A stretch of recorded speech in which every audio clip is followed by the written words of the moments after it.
Happy Friday! Welcome back to Business as Unusual. My name is Megan. I'm from Greater London Properties. I hope all of your family are keeping safe and well. Just to give a little bit of an introduction for those people that are joining us brand new today, Greater London Properties created a Facebook support group called Central London's Lockdown Support Group. This is just to provide that channel and that platform for local businesses, open or closed, organisations and different charities, just to promote their business. Now, today is our fifth live streaming, and it's absolutely fantastic that we've been able to meet the people behind the businesses this week. I've really enjoyed it, and we are continuing at 11:30 every day next week as well. But just to finish this week off with a huge bang, we've got Lily Soutter, Nutrition, with us today. Hi, Lily. Hi, thank you so much for having me. Oh, we're really pleased to have you. You're great. I've known Lily for a number of years now, and it's just been absolutely wonderful to see her business grow and just for her to grow into such an expert in her field. So I feel very privileged to know her. Lily, tell us a little bit more, for the people that don't know, a little bit more about your business and how you got started. So I really got into nutrition because I struggled with awful chronic psoriasis. So it's a skin condition. And this was when I was a child, and sort of my parents took me everywhere to every sort of healthcare practitioner you could find in order to alleviate this condition. And I think nutrition was one of the biggest things that helped me. So upon seeing a nutritionist, dietary changes helped to put the condition into remission. And once I'd seen how powerful food was, I decided to do all my training to become a nutritionist so I could help others. So I trained at Newcastle University, and there was lots and lots of research going on there with the nutrition degrees, which was super exciting. And I went on then to do another 2 years doing nutritional therapy, to sit down with the individual to hold consultations, and just completing at the moment my MSc in nutritional medicine. And again, there's amazing researchers there looking at things like intermittent fasting, obesity, diabetes, brain health. It's just really, really fascinating. And over the last couple of years, I guess a core piece of my business is hosting corporate wellness interventions or programs, but nutrition focused ones. So I will go into offices and host things like lunch and learns. So these are different talks on well-being to support employees with their overall health and well-being, to aid with productivity, and things like clinic days as well, where I sit down with individuals to support their overall well-being from a dietary point of view. So that's sort of like where I'm at. And I do see clients on an individual basis in Chelsea, and also at a medical practice in Notting Hill. That's fantastic. And I suppose that the work that you're doing at the moment as well, kind of like still spreading the news about nutrition. I know that obviously with the corporate wellness and everything like this, it does relieve people kind of going to the NHS. It improves people's immune systems and creates them, as you said, to be a lot healthier. So it's also supporting the NHS at the moment with kind of what you're reaching out as well. I think health and wellness, we have to look at it from a holistic point of view. So diet does play a key role with things like energy, cognitive health. It will play a role with immune function, but also in things like mood, energy, I guess weight management. But also we've got to look at things like psychological support, exercise, our general lifestyle in terms of our structure of our working day. So things like stress. And all of this fits under a very holistic approach to well-being. And I'm very much focusing on preventative health. So how can we support people in a way to make them feel as best as they can be, but also potentially help to reduce the risk of certain chronic diseases. Yeah, that's absolutely brilliant. It's wonderful to hear all of this. Also, tell us a little bit more about how you're currently coping, because obviously you're not able to do your events or corporate wellness, I guess. Yeah, so I guess one of the big parts of what I was doing was going into offices to host these talks and webinars. And I think the day that the lockdown was announced, suddenly you get an email where most of my bookings had either been postponed or cancelled. So obviously for that first week, I was under huge stress, anxiety, thinking, oh my God, how am I going to cope for the next couple of months? All, you know, when you feel very unsettled, it's very difficult. But I guess now I'm in much better routine, and actually having things like Zoom has been amazing. So I've been hosting a lot of webinars to companies. So looking at topics such as, I guess, immune function, mood. One of the most popular topics that I've been hosting is a webinar on smart eating strategies when working from home. Because a lot of people are not used to working at home, and their dietary choices changes when they're at home. So it's been really, really popular. But online webinars, I've been doing a lot of online clinics via Zoom. So what's interesting is just seeing how we can still conduct business virtually. And interestingly, on these webinars, you can have as many as 300 people viewing them. So it's been super exciting. And I've got some cook-alongs coming up as well, where there'll be live cooking demos online where people will buy the ingredients and cook along as well at the same time. So just navigating different ways of working, really. It is all about thinking outside the box at the moment, isn't it? Where are people able to join your cook-along sessions? So at the moment, a lot of these are private in terms of they are specifically booked by companies to support their employees. But I do a lot of Instagram live or Instagram videos and recipes there as well. So it's probably the next best place if it's just for the general public. They should definitely head over to my Instagram page to have a look there, where they'll get lots of tips and tricks in terms of, I don't know, smart cooking strategies.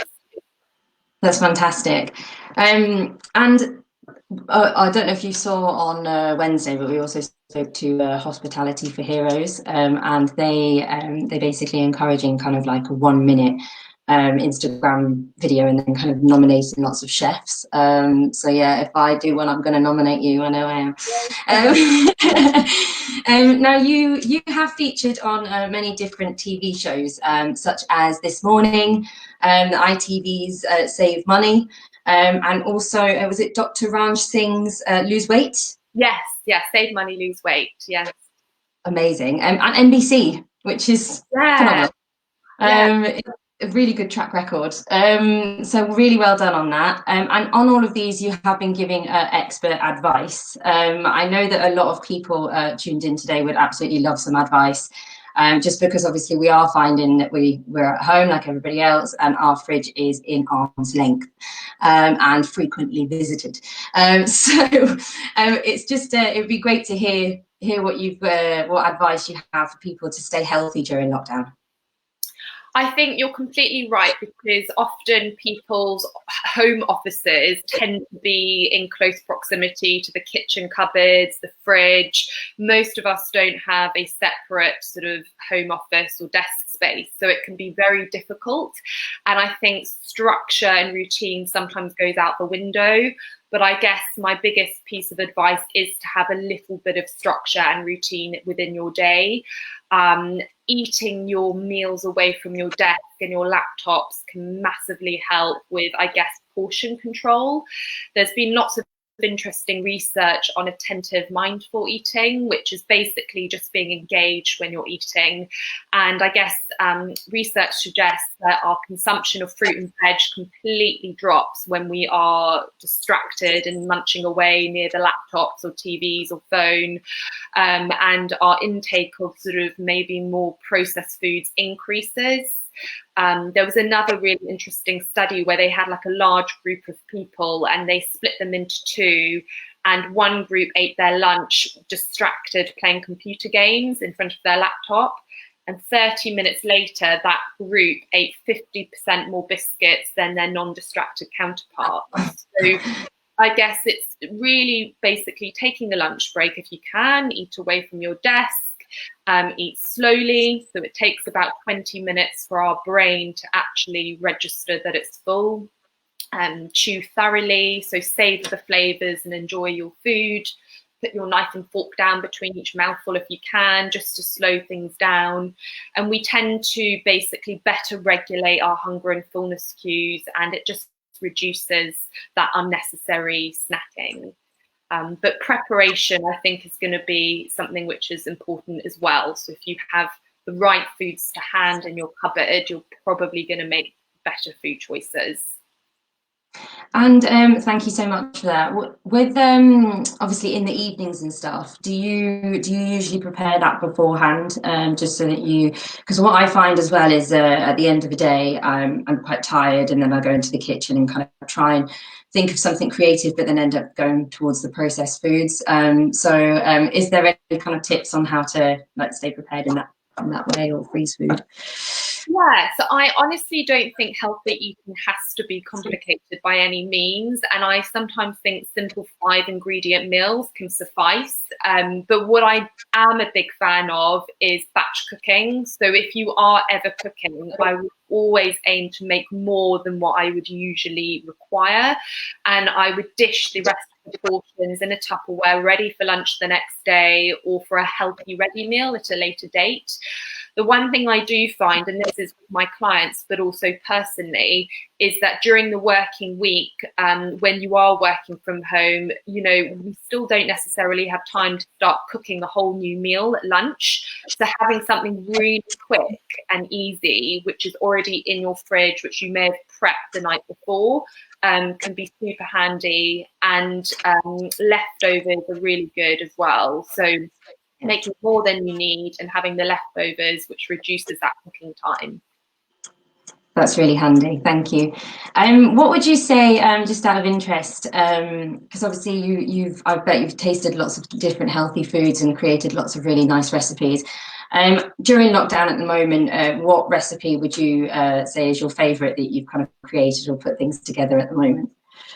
Well, I've really enjoyed making things like dal and sort of like soups and stews. And the reason for that is because I guess there has been a period of time where we've struggled to get supplies. So it's a recipe you can put together, which is cheap to make. You can batch cook it, you can freeze it.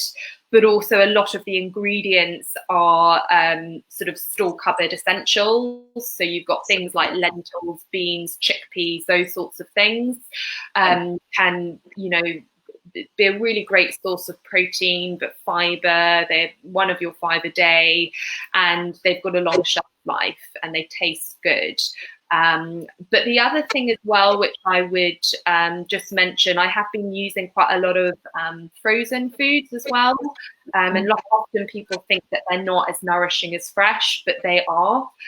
So things like frozen avocado blends really well into my smoothie in the morning. It gives it a lovely sort of creamy flavour without loads of saturated fats.